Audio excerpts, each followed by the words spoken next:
No nosso trabalho na base, eu sabia o que era meu de maior potencial. Velocidade, drible, tinha um pouco de dificuldade na marcação. Porém, quando eu cheguei no profissional, agradeço muito a ele, cara. Oswaldo de Oliveira, PC, Paulo César, que era o lateral, e dentre outros, Marcão. Marcão volante, ele, pô, mano, melhora nessa parte defensiva aqui, porque o jogador hoje em si, no profissional, cara, ele tem que procurar ser completo, né? Por isso que você é cobrado por isso. Então, na minha época, eu sabia o que me dava tranquilidade de fazer com maestria era a velocidade, driblar, mas eu pecava um pouco na marcação. Procurei trabalhar isso. E, pô, quando você tem na mente, você tem humildade para ouvir as pessoas, que as pessoas estão te dando um caminho para a sua melhora, é bacana. Então, hoje, como você falou, há uma dificuldade muito grande de alguns jogadores absorver isso. E entender que, primeiro, o lateral, mano, ele tem que estar posicionado, marcar. Você chegar lá, para você fazer um cruzamento com mais qualidade, beleza, mas eu tenho que entender que, primeiramente, eu tenho que defender. O lateral tem que entender o que significa a posição de lateral. Claro que cada um tem o seu potencial e sabe o que é melhor.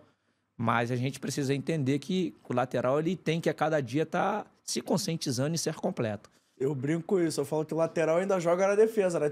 Que o torcedor também não entende muito, e eu acho isso engraçado que, assim, nesses clubes, nos clubes de maior camisa, nos clubes grandes do Brasil, realmente, é muito engraçado que, normalmente, quando o lateral é muito defensivo, o torcedor fica chiando um pouco, esse cara não vai nem de fundo, esse cara não dá assistência. Mas eu brinco, eu falo, galera, lateral joga na defesa, se ele defender muito bem, tá legal. É porque, cara, se você analisar, o lateral, quando ele joga ali, ele é pra fazer o quê? Pra defender. É para defender, correto? Porém, claro que você não vai abrir mão de ir lá na frente para dar um suporte quem precisa, atacante, né? Claro. Uma tabela de vez em quando é bom, né? Vou dar um exemplo. Porra, extraordinário. Sou fã dele. Marcelo. Qual é a qualidade do Marcelo? Atacar. A dificuldade dele é o quê? Defender. Então, assim, é um cara que jogou anos e anos na Europa. Dispensa comentário, sou fã dele, craque de bola. E hoje a gente não pode cobrar mais isso do Marcelo, cara. O cara jogou assim no Real Madrid. Com a maior qualidade do Marcelo, cara, é elegante ver o Marcelo jogar. Elegante ver o cara com a bola jogar. Eu não posso cobrar hoje o Marcelo disso. Que o Marcelo tem que correr atrás dos caras, que o Marcelo tem que marcar, que o Marcelo... Não. Deixa o Marcelo desenvolver, cara, o que é melhor dele. Ele tá ajudando o grupo isso? Agora, se fosse lá atrás, você conseguiria desenvolver isso. Inclusive, já falando um pouquinho da final de amanhã. O Marcelo no seu time, se você tá ali, se o Fernando Diniz te liga, Júnior, preciso de um conselho. O Marcelo joga no meio ou joga na lateral? Na minha opinião? Na sua opinião. Posso ser muito sincero? Pode. Volto a repetir. Não tenho que questionar nada no Marcelo. A carreira dele responde por si próprio. Mas eu coloco o Marcelo como meu 10, cara. Eu boto ele pra municiar a galera. Pelo nome que tem, pela história que tem, eu não vou botar Marcelo, cara, pra correr atrás de ninguém. Se eu for botar, claro, respeitando a posição do Diniz, o que o Diniz pensa, é uma questão minha, uma posição minha. Mas eu não vou botar o Marcelo pra correr atrás de ninguém amanhã no jogo. Se o Marcelo tem de melhor o quê? A qualidade de achar o cara, de dar um passe, uma infiltração, a inteligência dele, eu não vou botar o Marcelo pra correr atrás de ninguém. Eu vou utilizar o Marcelo do que ele pode me oferecer de melhor.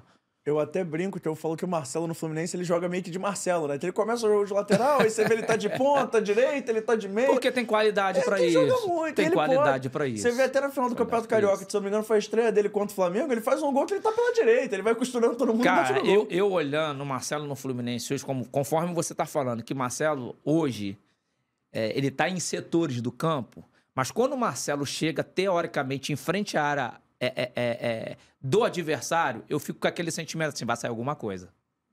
Vai acontecer alguma coisa. Nunca é desperdício o Marcelo na frente da área do adversário, você falar assim, não vai acontecer nada. Não, vai acontecer alguma coisa. Ele vai achar alguma coisa ali em resultado, no mínimo, de definir um chute de fora da área, uma infiltração para os atacantes. Então, cara, o cara é extraordinário.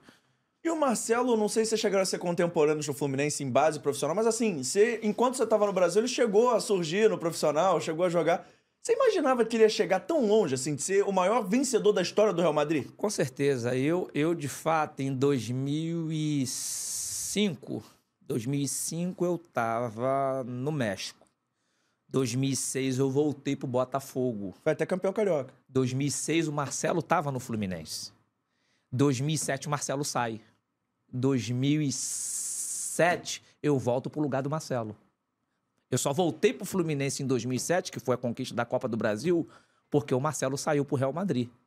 Então, cara, para mim é um privilégio ocupar uma vaga de um cara grandíssimo desse. É um privilégio muito grande. E vendo o Marcelo, assim, você já via que ele era diferente? Que é claro que ele joga muita bola, mas assim, você até na mesma posição. Quando você viu o Marcelo surgindo, você falou assim, pô, esse menino... Cara, se eu não tiver enganado, eu vi um jogo, se eu não tiver enganado, Fluminense e Cruzeiro, no Mineirão. Eu acho que foi naquele jogo que o Lene faz o gol, acho que o Marcelo tava nesse jogo. Esse jogo eu tava assistindo. Falei, cara, esse Marcelo é diferente, cara. E novo. O que ele tá fazendo aí com essa idade aí, e olha que já tinha especulação, que o Real Madrid tava, isso e aquilo. Eu falei, cara, esse cara aí é fora da curva, vamos dizer assim. E, de fato, mostrou o extraordinário jogador que é. E você acha que ele é tão fora da curva? Porque, claro, ele joga muito futebol. Mas tem uma coisa que me chama a atenção no Marcelo, e aí eu quero ouvir de você, porque, assim, de novo, o cara que é jogador, ele pode me explicar isso melhor. O Marcelo tem uma personalidade que eu acho fora da curva também. Que ele não tem medo de errar. Ele sempre tenta o passe mais difícil, o drible mais improvável, a jogada mais extraordinária. E pode dar certo, pode dar errado, como o jogo contra o Corinthians, que aconteceu umas semanas atrás. Ele tenta um passe, acaba errando, sai o gol. Mas ele não se abala, ele segue jogando. Não tem como, cara. Jogador. Olha a história do cara. O cara é um vencedor, cara. Olha a identificação que ele tem com o clube. Olha a identificação que ele tem com a torcida do Fluminense. Então, isso traz ele o quê? Uma confiança muito grande. Por tudo que o cara conquistou, por tudo que o cara representa ali para a instituição, para o Fluminense, para os jogadores. Então, isso faz com que o jogador ele fique à vontade, confiante para fazer o que quer dentro do campo. É o que acontece com o Marcelo. Por quê? Ele tem confiança. Ele tem confiança e consciência do que ele está fazendo dentro do campo. E isso é fundamental para o jogador. Tem uma palavrinha-chave para jogador. Se chama confiança. Quando tu tá com confiança, cara, tu faz o que tu quiser. E acabou esse corte? Então calma aí. Antes de eu ir embora, não esquece de se inscrever no canal, ativar o sininho da notificação, deixar o seu like e o seu comentário. E claro, seguir as nossas redes sociais. A gente tá no @Fora do Jogo Cast em todas as redes sociais. Mas pelo visto, estamos expulsando, então vai, me ajuda aí!